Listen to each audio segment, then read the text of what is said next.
The broadcast is now starting. All attendees are in listen-only mode. Bonjour à tous et bienvenue dans ce webinaire sur la conception des assemblages acier avec SIA Engineer.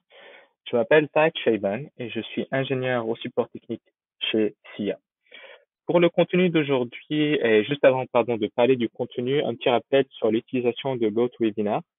Le micro des participants sera coupé pendant la présentation, mais n'hésitez pas à utiliser la fenêtre questions pour poser vos questions lors de la présentation et j'essaierai d'y répondre à la fin de celle-ci. Et bien sûr, ce webinaire sera enregistré et publié sur la chaîne YouTube de SIA. Donc, par rapport au contenu, nous allons commencer par une courte introduction sur la méthode des composantes qui est utilisée dans SIA Engineer pour le calcul des assemblages acier. Ensuite, nous allons lister les types d'assemblages possibles dans cet outil et on va essayer de voir un exemple concret de comment on peut insérer des assemblages dans un moule à acier dans SIA Engineer. Et après, nous allons parcourir le contrôle détaillé d'un assemblage dans SIA Engineer pour voir comment on applique la méthode des composantes. Et on va après voir comment on peut créer des plans de détail des assemblages. Et on va finir par une petite conclusion. Donc, commençons par la courte introduction sur la méthode des composantes. Cette méthode est divisée en 3 étapes. La première étape consiste à introduire les coefficients actifs. Ensuite, nous allons déterminer la rigidité et la résistance caractéristiques de chaque composant de l'assemblage. Et on va enfin terminer par un regroupement des composantes. Donc, par rapport à la première étape, vous voyez pour l'introduction des composants actifs, on voit qu'un assemblage type poteau-poutre peut être divisé en plusieurs composants, donc plusieurs parties, qui peuvent être soumis à de la traction, à de la compression, du cisaillement, bien sûr. Donc, selon le type d'effort auquel l'assemblage est soumis, l'âme du poteau peut être soumise dans un endroit à de la compression, dans un autre endroit à de la traction. Pareil pour sa semelle et les semelles de la poutre, par exemple. Donc, on va voir après en détail comment chaque composant va être étudié. Donc ensuite, dans la deuxième étape, chaque rigidité, donc chaque coefficient de rigidité de chaque composante est calculé. Ce coefficient s'appelle petit k et la résistance ATRD de chaque composante est également calculée. Et dans la dernière étape, on va regrouper les composantes. La rigidité et la résistance caractéristiques de tout l'assemblage va être évaluée en regroupant donc les différentes composantes et leurs propriétés. Comme on peut le voir à l'écran, il y a une petite représentation de comment on peut assembler donc ces différentes composantes pour aboutir à la fin à une résistance équivalente. Donc, on va maintenant passer au type d'assemblage possible dans SIA Engineer. Le premier type, ce sont les assemblages rigides de portique selon le record 3, la partie 1 à 8. Donc, on a, comme on le voit sur ce petit exemple, 5 types de configurations différentes. Une configuration unilatérale d'assemblage poutre-poteau, une autre qui est bilatérale, et on a ensuite l'assemblage de continuité de poutre ou de continuité de poteau, et enfin, le pied de poteau. Et la plupart des assemblages mentionnés dans l'Eurocode sont intégrés dans SIA Engineer pour les sections suivantes. Donc, on peut avoir des sections en I laminées, des sections tubulaires, rectangles ou carrés. On peut aussi avoir des sections formées à des sections soudées également, et des sections en I qui seraient non symétriques. Et on a également la possibilité de calculer des sections avec jarret. Et donc, pour ces assemblages rigides, on a également deux types, des assemblages boulonnés ou bien soudés pour les assemblages de type poutre-poteau ou poutre-poutre, et on a bien sûr les pieds de poteau. Le deuxième type d'assemblage, ce sont les assemblages articulés de portique, selon le N93-1.8. Donc, que ce soit pour un assemblage poteau-poutre ou poutre-poutre, on peut avoir, par exemple, une plaque soudée sur la poutre et soudée sur le poteau ou la poutre de l'autre côté, ou bien une plaque boulonnée sur la poutre, mais soudée sur le poteau ou l'autre poutre. Le troisième type, ce serait une plaque boulonnée sur la poutre et également sur le poteau ou la deuxième poutre. Et le dernier type, c'est une conteplatine d'abou soudée sur la poutre et boulonnée au poteau ou à la deuxième poutre. Et le troisième type d'assemblage, ce sont les assemblages tubulaires. Donc, CI Engineer permet de calculer les assemblages tubulaires suivants, encadrés en vert ici. Et en fait, mon collègue avait déjà donné un webinaire sur ce sujet, qui est disponible sur la chaîne YouTube de SIA. Donc, je ne vais pas trop aborder ce sujet aujourd'hui. Il y a déjà de quoi couvrir plus en détail cet aspect-là. Donc maintenant, nous allons passer à une modélisation de différents types d'assemblages dans un hall acier en direct dans CIengineer. Donc, on va voir euh, cette structure-là.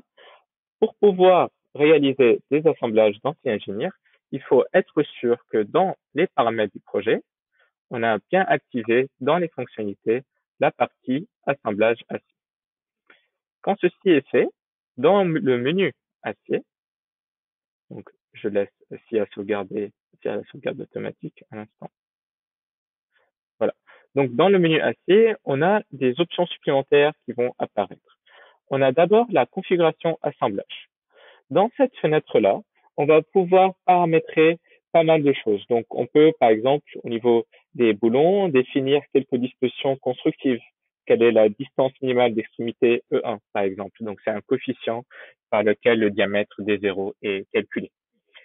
Pour les soudures et les raidisseurs, on peut définir, par exemple, la taille minimale de soudure qu'on peut accepter. Et par exemple, dans la partie assemblage tubulaire, par défaut, les efforts internes sont calculés à l'axe et pris en compte donc pour le calcul de l'assemblage. Sinon, on peut également demander à ce que les efforts au droit de la section, donc au droit de la poutre, soient calculés, au droit de la semelle du poteau, soient pris en compte pour le calcul des efforts. Donc, on peut venir dans cette fenêtre-là pour changer un petit peu les paramètres pris en compte pour le calcul. Donc ensuite, les différents types d'assemblages sont regroupés ici. Donc pour les assemblages portique axe fort, donc je peux choisir cette option-là. Et là, par exemple, je peux créer un assemblage entre ce poteau et cet arbre. Donc si je sélectionne ce nœud-là, on voit que il va y avoir plusieurs barres sélectionnées d'un coup, toutes les barres qui sont connectées à ce nœud. Je peux garder que les barres qui m'intéressent en cliquant sur CTRL et les autres éléments.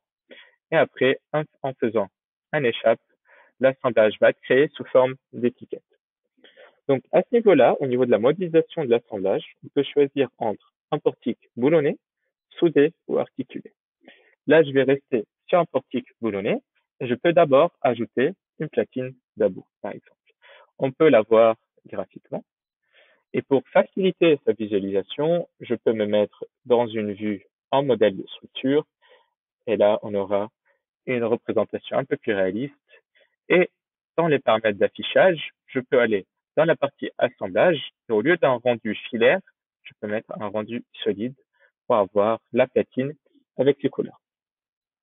Donc, pour cette platine d'abou, je peux bien sûr définir le matériau à prendre en compte, l'épaisseur, et on va l'introduire de deux manières différentes, soit en introduisant un débord en haut, en bas, et à gauche et à droite, ou bien juste le débord en haut et en bas et une largeur totale.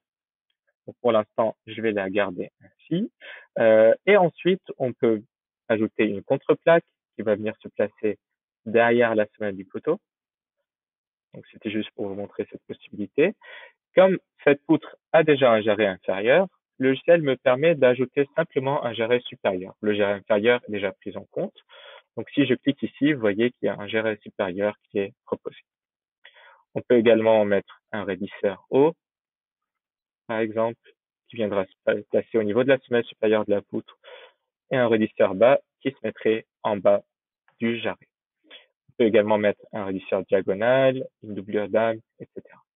Et pour les boulons, ici, dès que je clique l'option boulon, il va m'afficher la possibilité d'aller ajouter différentes rangées de boulons.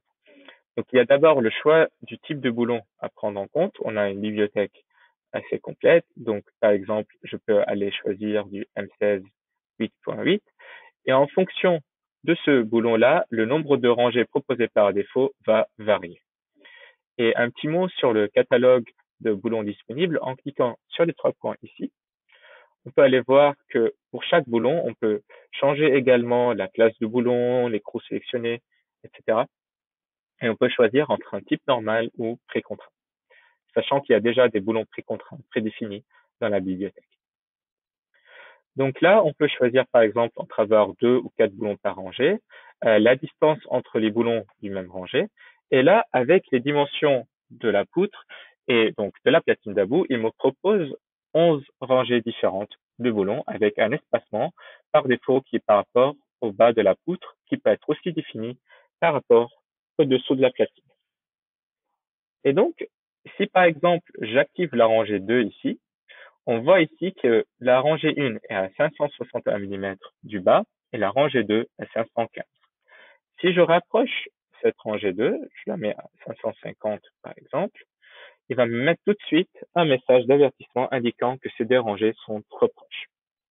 C'est pour éviter donc d'avoir ce type d'erreur. Donc là, par exemple, si j'active plutôt les rangées 3, 5, 7 et 9, et je clique sur OK, visuellement, on les voit également affichés dans l'interface graphique. Donc, une fois qu'on a paramétré notre assemblage, on peut choisir le cas de charge ou la combinaison pour laquelle on veut le contrôler. Donc là, je vais mettre combinaison et je vais prendre l'enveloppe ELU totale pour calculer pour vérifier cet assemblage. Donc, on a le choix entre 3 types de sorties. Une sortie brève, que je vais vous montrer maintenant.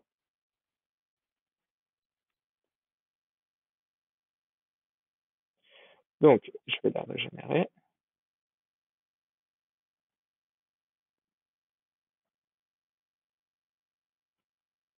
Voilà.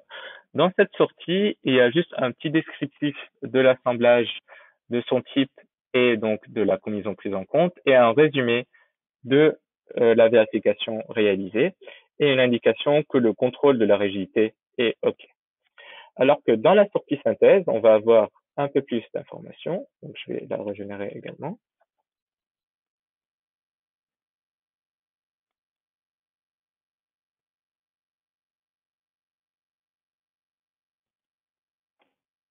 Dans ce cas-là, on a également la mention des efforts internes pris en compte.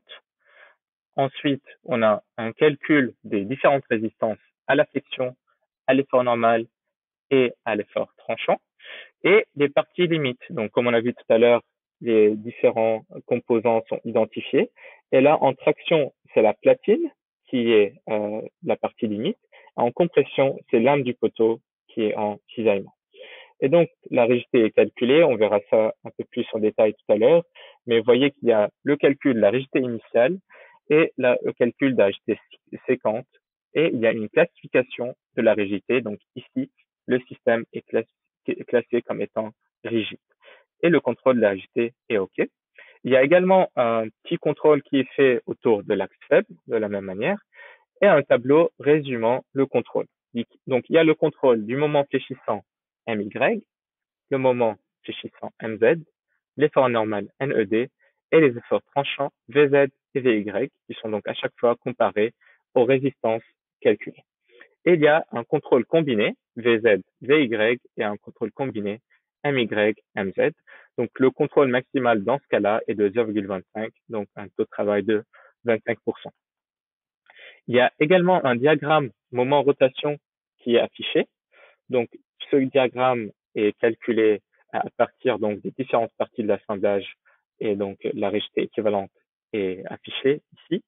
Et on va voir qu'il y a deux autres diagrammes affichant donc déjà la classification de la rigidité de l'assemblage.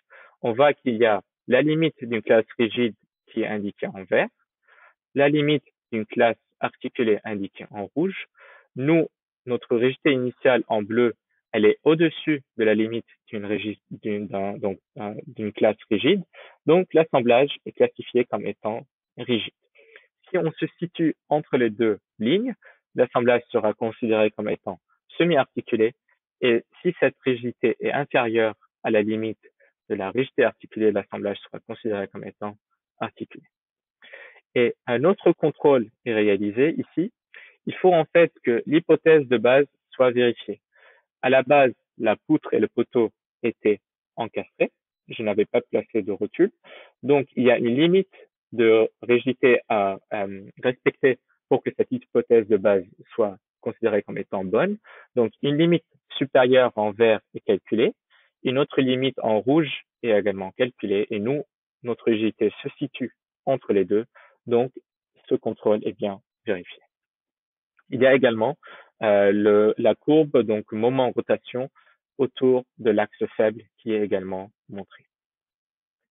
Donc ça, c'était pour un assemblage portique axe fort de type poteau-poutre. On peut également réaliser un assemblage portique axe fort de type pied de poteau. Donc je vais remettre la visualisation avec le modèle d'analyse. Et cette fois-ci, je vais reprendre un portique axe fort, mais en sélectionnant un pied de poteau. Il va tout de suite identifier donc qu'on est en pied de poteau et le type correspondant est proposé. Donc là, je peux choisir également que le type portique boulonné. Cette fois-ci, on va placer une plaque dans base. On peut bien sûr aller la modifier, changer d'épaisseur. Je vais mettre par exemple 25 mm. On peut également ajouter un raidisseur de platine, une bêche qui peut être proposée donc en dessous de la plaque d'embase, qui est en fait choisie à partir d'une section donnée. On peut définir bien sûr la longueur de la bêche également. On peut également placer un jarret supérieur ou inférieur. Ici, je vais me contenter de rajouter des ancrages. Pour ces ancrages-là, la gestion va être faite comme pour les boulons classiques. Donc, on va également choisir un type d'ancrage donné qui vont être placés ici. On peut ensuite également, bien sûr, changer l'espacement entre les ancrages à ce niveau-là. Et on peut régénérer et demander donc un aperçu du calcul. Donc, on voit que ce système est considéré comme étant articulé. On a les efforts internes qui sont calculés et montrés, les différentes résistances et les parties limites. Dans ce cas de figure, c'est l'âme du poteau en compression qui était l'élément limite. Et on a enfin le contrôle unité, donc l'effort normal et l'effort tranchant. Donc, en sachant bien sûr ici que j'avais placé un appui rotulé, donc il n'y avait pas de moment en pied de poteau. Pour les assemblages articulés, ils peuvent être réalisés également à partir d'un assemblage portique axe faible. Donc ici, vous voyez dans la liste d'éléments disponibles, on a portique axe faible. Et maintenant, si je choisis par exemple ce nœud-là, je peux garder la poutre et le poteau choisi ici. Et dans ce cas-là, j'ai un assemblage de type portique axe faible qui est réalisé. Comme on voit que la poutre va être connectée à l'âme du poteau et pas à sa semelle. Donc là, on a le choix entre portique boulonné, soudé ou articulé. Si je le garde boulonné, il y a une platine d'about qui va venir se rajouter. Je peux rajouter des boulons. Si je choisis comme étant soudé, ça va être directement soudé dessus. Et le dernier type, portique articulé, c'est là où on peut choisir une cornière, par exemple, pour laquelle on va définir la section à prendre en compte les différentes dimensions et on peut placer des boulons. Donc, en cochant bien sûr cette option, les boulons vont être ajoutés. Et du coup, l'autre type, c'est entre une poutre et une autre poutre ici. Cette fois-ci, je peux choisir un assemblage poutre articulé. Et en choisissant ce nœud-là, on va donc, l'étiquette se rajoute. Et je peux choisir ici entre un plat articulé soudé, donc qui va être placé dans l'âme de la poutre, ou bien un plat articulé boulonné, pardon.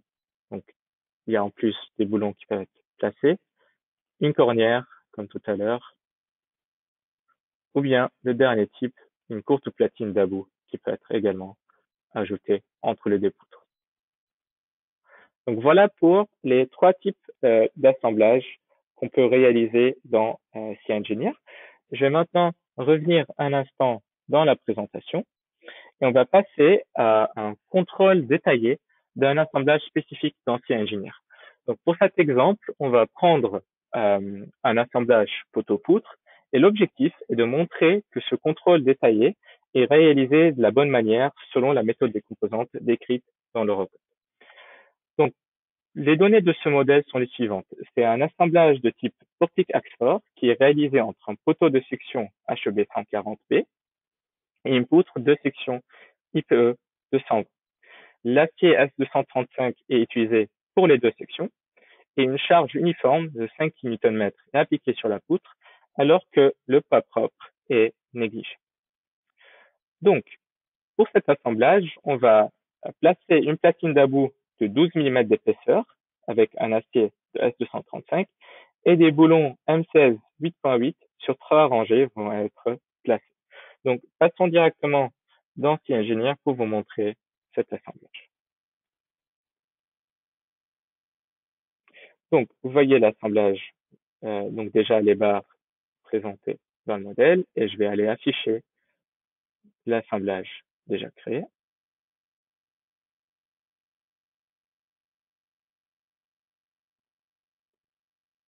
Donc, dans le paramètre affichage, je vais afficher du coup mon assemblage avec son étiquette. Vous voyez donc l'assemblage avec les trois grilles de boulons, les trois rangées, pardon, de boulons. C'est un portique boulonné avec une platine d'about et des boulons. Donc, pour les boulons, on avait coché 3 rangées et voilà l'espacement configuré avec une distance entre boulons de 80 mm et des boulons 1,16 8.8 qui sont utilisés. Donc ici, je vais tout de suite aller dans la sortie détaillée parce que c'est l'objectif du coup de cette présentation.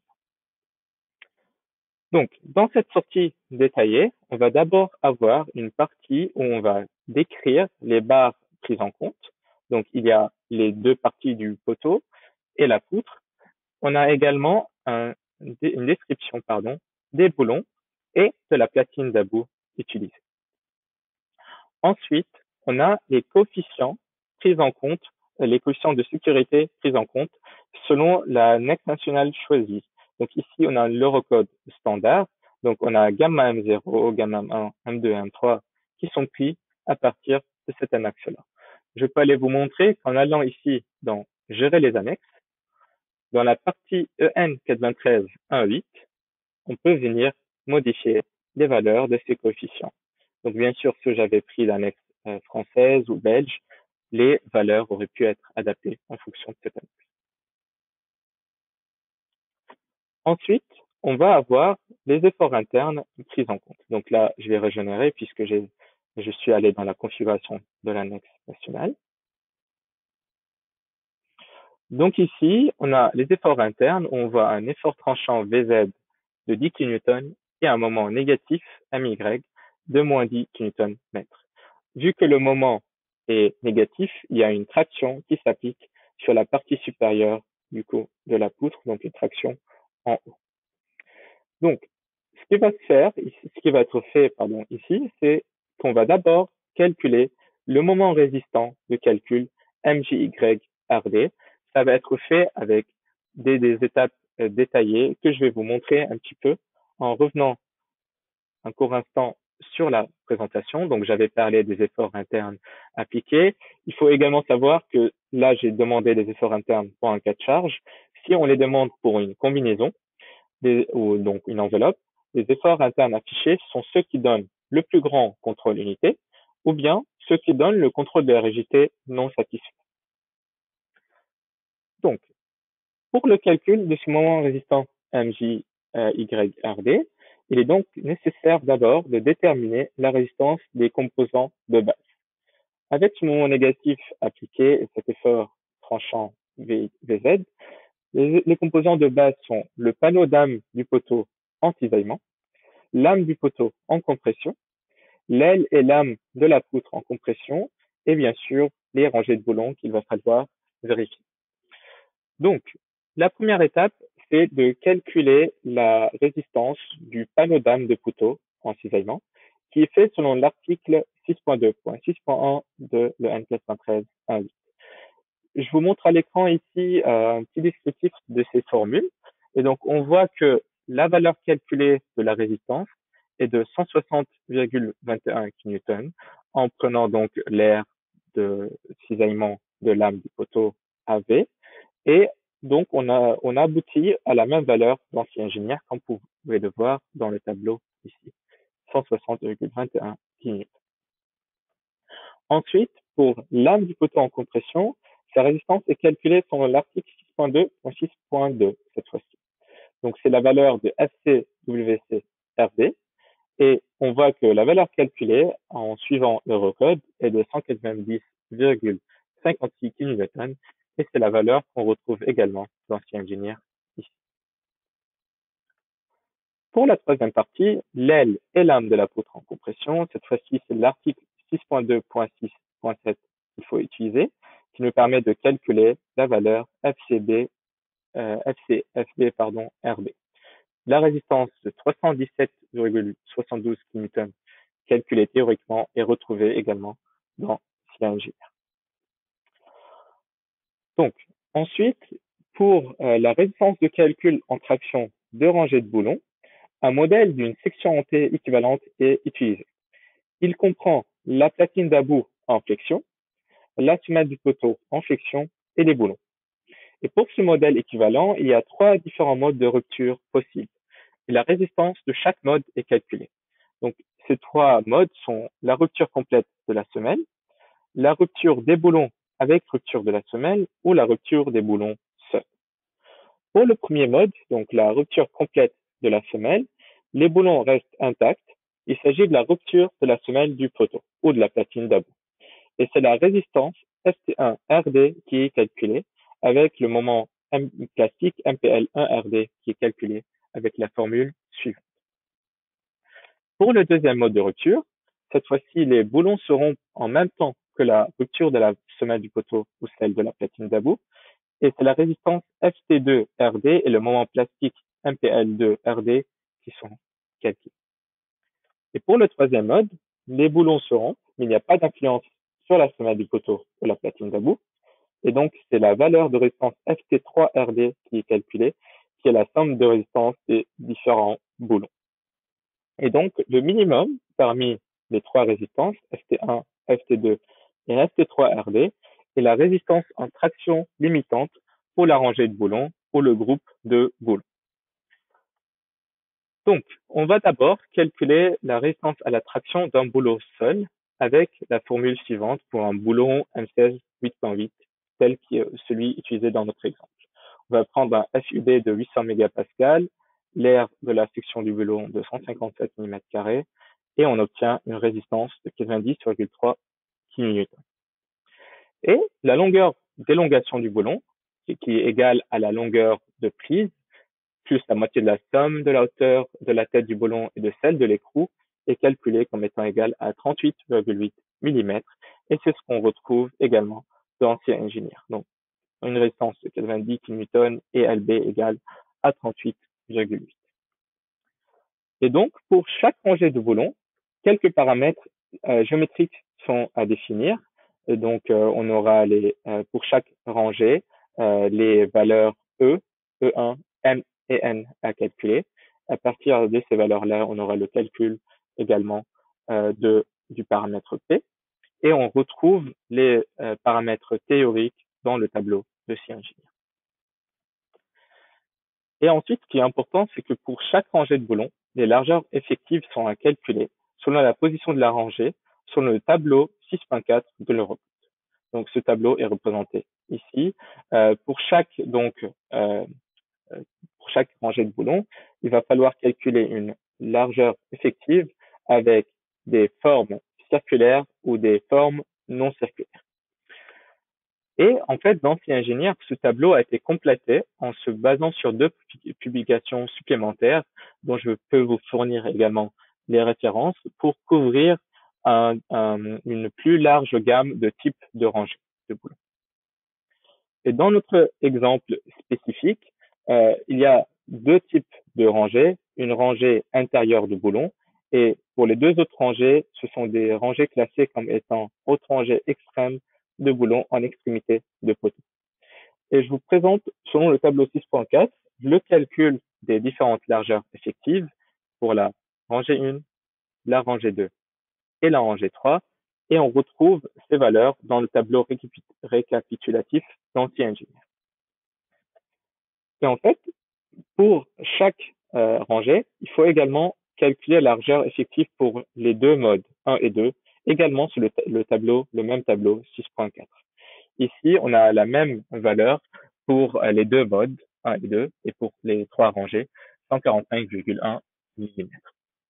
Et donc, à partir de ces largeurs effectives, les moments plastiques qu'on avait vus tout à l'heure, 1 et 2, sont calculés.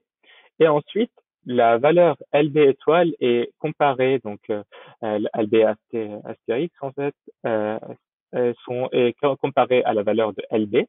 Et comme on a une valeur LB de 38,8 mm inférieure aux 107 mm calculés ici, des efforts de levier apparaissent dans les boules.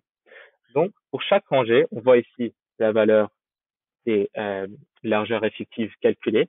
Et on voit que pour les efforts de levier, on a un petit juste ici indiquant qu'ils apparaissent.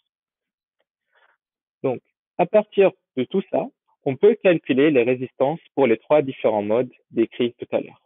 Pour le mode 1, la méthode alternative est utilisée pour le calcul de ST1RD, et ceci peut être changé dans la configuration d'assemblage, dans la partie assemblage structurel. Je vais vous montrer dans un instant dans ce qu'il y a. On a également le calcul de la résistance FT2 pour le mode 2, FT3 pour le mode 3. Et donc, dans CInGenere, ces trois valeurs-là sont montrées pour chaque rangée également.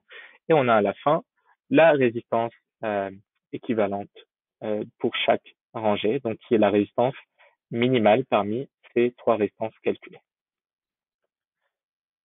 Et il faut aussi savoir que la résistance de lame du poteau non ready et soumise à la traction transverse doit également être calculée selon la formule 6.15 de l'Eurocode.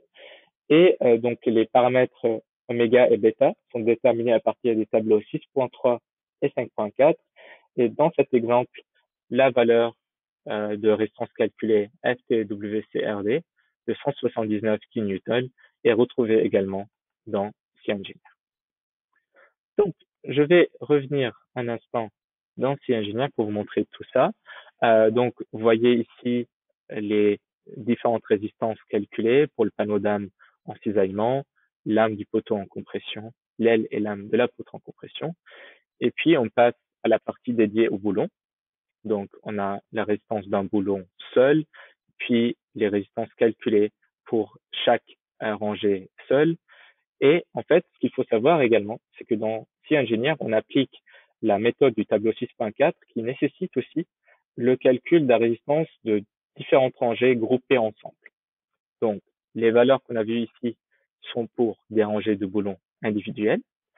Et en fait, pour calculer la résistance des rangées groupées ensemble, on recalcule les rigidités ou les largeurs effectives d'abord pour euh, chaque rangée, et comme étant considérées comme faisant partie d'un groupe, comme on le voit dans ce tableau-là. Et ensuite, il y a une résistance des différents groupes, les groupes de rangée 1 et 2, 1 et 3, et 2 et 3, qui sont calculés, et également pour l'âme du poteau en traction. Donc, une fois que tout ça est calculé, on va faire le même travail également pour la platine d'about. Donc, on avait fait le travail d'abord pour la semelle du poteau. On fait la même chose pour la platine d'about.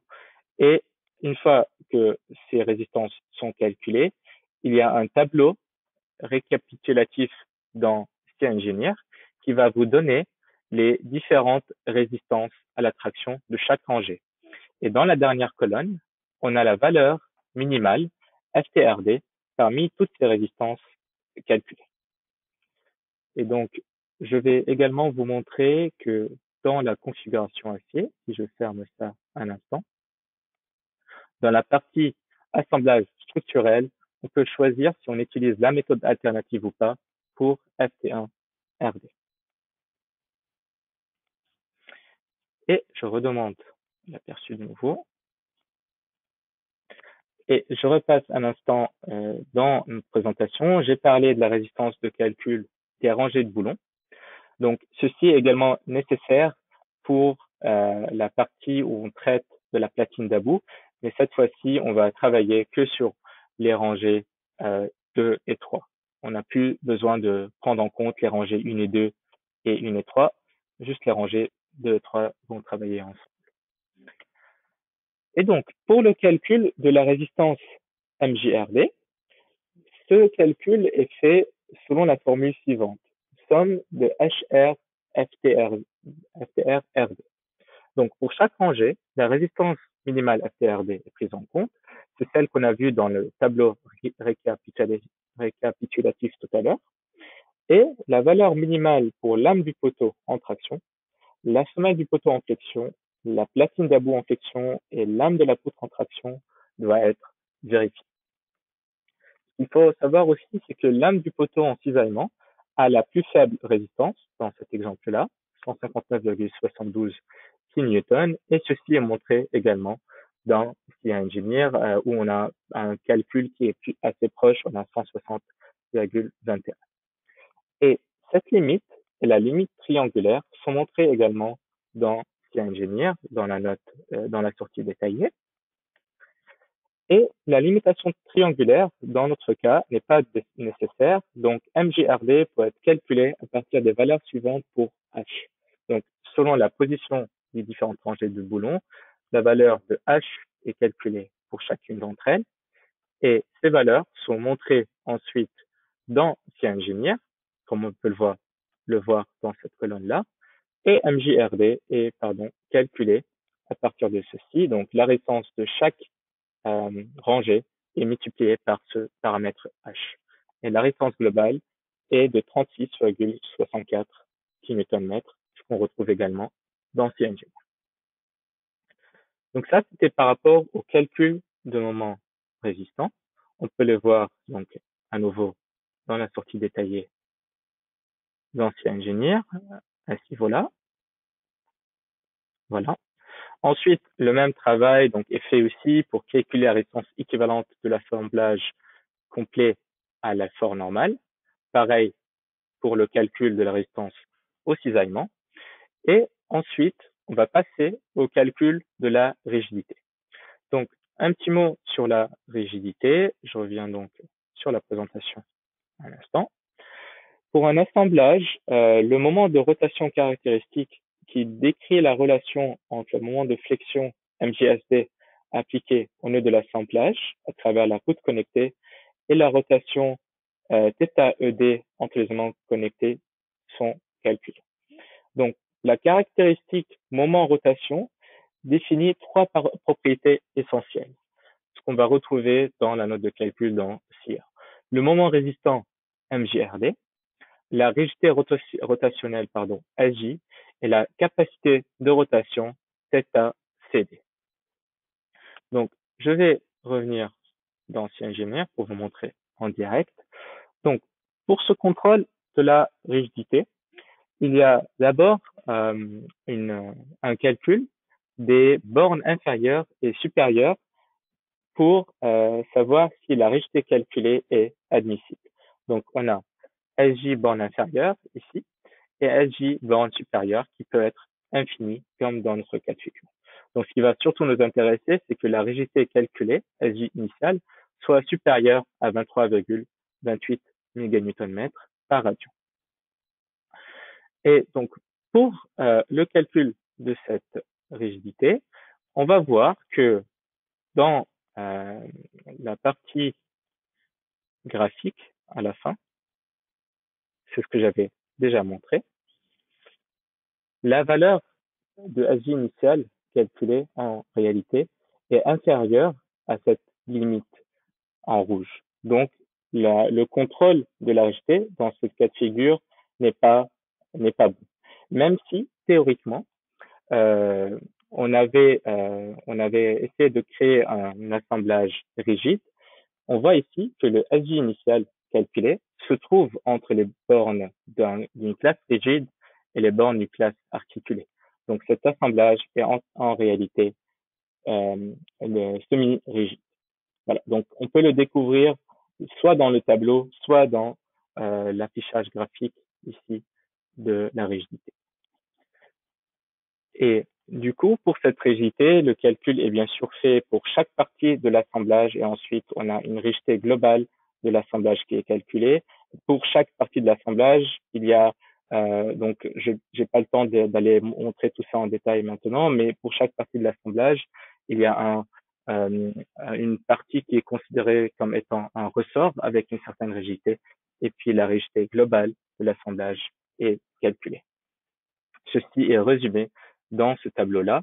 On va voir la valeur de SJ séquent, donc avec le moment réel appliqué, et le SJ initial qui, lui, ne dépend pas de son moment réel, qui est toujours constant. Et du coup, le dernier tableau affiché dans les sorties détaillées est le tableau de contrôle unité. Donc là, comme tout à l'heure, dans la sortie synthèse, on voit qu'on a le contrôle du moment de flexion Y et Z, l'effort normal, les efforts de cisaillement et les contrôles combinés. Donc, l'élément satisfait le contrôle puisque la valeur la plus grande est de 0,27, donc 27%. Mais comme on a vu tout à l'heure, le contrôle de la résistance n'est pas vérifié. On peut le voir même dans la sortie synthèse. Si je régénère ici, on va voir que le contrôle de la rigidité n'est pas OK, puisque la rigidité initiale est inférieure à les limites qu'on avait vues tout à l'heure. Donc ça, c'était pour la sortie détaillée du contrôle. Une dernière chose que j'aimerais vous montrer, c'est la possibilité donc de créer des plans de détail des assemblages. Ceci peut être fait dans la partie note de calcul ici, en allant dans la galerie d'images. Il y a un assistant automatique ici, la deuxième icône, où on peut cliquer et on peut lui demander de nous créer les plans de détail de l'assemblage. Si on a différents assemblages dans le modèle, on peut choisir pour lequel on veut le créer. En cliquant sur suivant, définir les les différents plans sont créés. On a des vues de face, des vues de côté et les détails des différentes composantes. Ici, on n'a que la platine d'Abou. Et pour chaque sortie, on peut faire un double clic pour aller éditer ceci si on le souhaite dans cette fenêtre-là. Et donc, ces plans d'assemblage peuvent être également automatiquement récupérés si on le souhaite dans la partie note de calcul ou dans la partie espace papier. Donc, ceci était décrit dans ma présentation. On peut voir que ces plans peuvent être également créés pour des pieds de poteau, pour des assemblages également avec peut-être une poutre inclinée, etc. Pour tous les types d'assemblages de chez ingénieur, ces plans peuvent être créés. Et pour conclure, donc, nous avons montré aujourd'hui la méthode des composantes. On a parlé des types d'assemblage possibles dans Cien Ingénieur. On a montré quelques exemples d'insertion d'assemblage dans un hall en acier dans Cien Ingénieur. Et on a parlé du contrôle détaillé d'un assemblage dans Cien Ingénieur pour montrer l'application de la méthode des composantes dans cet outil. Et on a fini par parler brièvement de la création des plans de détail des assemblages dans Cien Ingénieur. Je vois qu'il y a quelques questions qui ont été posées. Je vais voir si j'ai le temps de répondre à quelques-unes. Oui, il y avait une question pour comment est-ce qu'on peut savoir quel est l'élément dimensionnant est fort dans chaque boulon, par exemple, rupture de la soudure, plaque en flexion, etc. Donc, comme j'ai montré tout à l'heure, dans la sortie synthèse, il y a un petit tableau qui montre quels sont les éléments qui sont pris en compte comme étant les éléments limites en compression ou en traction. Et le contrôle qui est fait dans C-Ingénieur est plutôt un contrôle global, donc en comparant les efforts internes appliqués aux différentes résistances globales de l'assemblage. Donc, il y avait une question sur les détails de vérification. Donc, on a vu après, lors de la présentation de la sortie détaillée, qu'il y a tous les détails du contrôle réalisé. Voilà. Peut-on copier les assemblages? Effectivement, oui. Je vais revenir un peu dans C-Ingénieur. Si je prends un autre exemple, par exemple pour l'assemblage créé entre le poteau et la poutre. Donc, je vais réafficher les assemblages un instant. Cet assemblage-là. Je peux sélectionner l'étiquette et en faisant un clic droit, je peux choisir copier les données additionnelles et sélectionner les nœuds sur lesquels je voudrais appliquer le même assemblage. Donc là, vous voyez, donc l'assemblage va être créé de la même manière sur les deux autres nœuds.